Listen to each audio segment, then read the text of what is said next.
Truths. Today we're looking at some Fox News coverage of the conflict between Israel and Palestine. The reason we sort of did this, we're talking about this issue, people keep asking, and the reason we haven't is because it's notoriously one of the issues that for millennia has been irresolvable. So how will we tackle this age-old problem? Well, we don't know. We'll know in 5 minutes. It is 4 in the morning in Israel, and we are hearing artillery shells constantly landing in Gaza tonight. What about that, Brooke? What does it mean for us?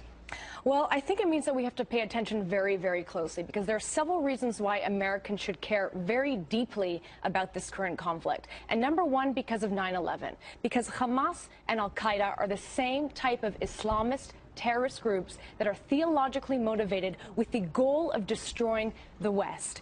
I see, they're really complicating it already, because of course one of the key components is, I think, in this, much as I understand, with the Middle Eastern conflict is the military and economic relationship between Israel and the United States, often with Israel seeming like a partner of the United States in this conflict, certainly with their sort of financial and military arrangements. It seems necessarily that America need ideological allies in the Middle East. That seems to be a big part of it, doesn't it? That seems to be playing a part. So I guess America does have a role to play in this. And Hamas is attacking Israel, not because it's engaged in some sort of civil rights battle for the Palestinian people, for Palestinian sovereignty.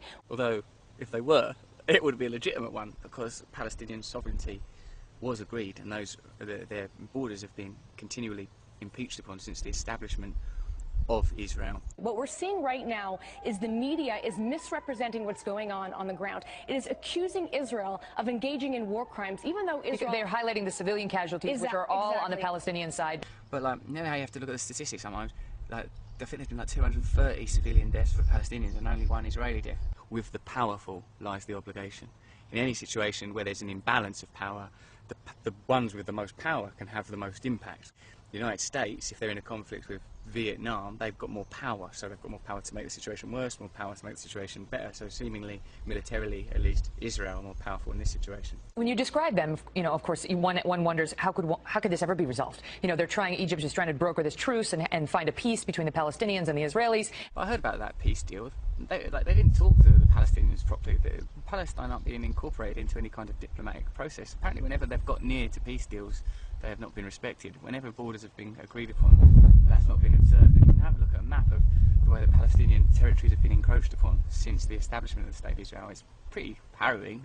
How can we ever, you watch the artillery shelling land and continue tonight, and you think, there's no way out. Hamas isn't going to say, okay, Israel, you get to exist. I think the only way that we can have a positive impact is for the West not to provide military or financial assistance to either side, to condemn violence on both sides and to insist on a peaceful solution. That's obvious, isn't it? That's obvious. Am I going to get in trouble for saying that? Probably, but I'm in a graveyard and I will die anyway. It becomes a propaganda tool for them to keep things going. They want this going further into the future. This is a PR war for Hamas. Hamas did not attack Israel because it thinks it's going to win. Hamas knows it's going to lose. Hamas's goal is to increase civilian casualties. I don't think Hamas's goal is to increase civilian casualties, but one way that we could find out what the goals of extremists on either side of the argument, however those extremists are dressed, whatever access to money and media those extremists have, is to say, look, no more, we, the international community, condemn all violence, no more violence from either side. But the people can't arrive at that conclusion while they're constantly fed information that conflict is the solution, while apparently the deaths of those 3 murdered Israeli students was held back and used to perpetuate and build up tension and conflict.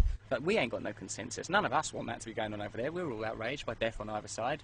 We ain't got no voice. It's being made by people that are not accountable to us. The UN ain't accountable to us. Our own governments are not accountable to us. Because behind it all will be all sort of military treaties, financial treaties, trade agreements and pacts, deals over there to get oil, deals over there to maintain this relationship with Saudi Arabia and this relationship with Egypt. And what's behind all of that? It ain't religion. It's money. They're winning the PR battle because the Western media is allowing them to, and they're also winning in the sense that the Obama administration has refused to cut off funding to the Palestinian Authority, even though it has now announced a partnership with Hamas. So you can make the argument that U.S. taxpayer dollars are going towards aiding and abetting a terrorist group, a designated terrorist group. I mean, that's language, terrorist group. I see where American tax dollars are definitely going.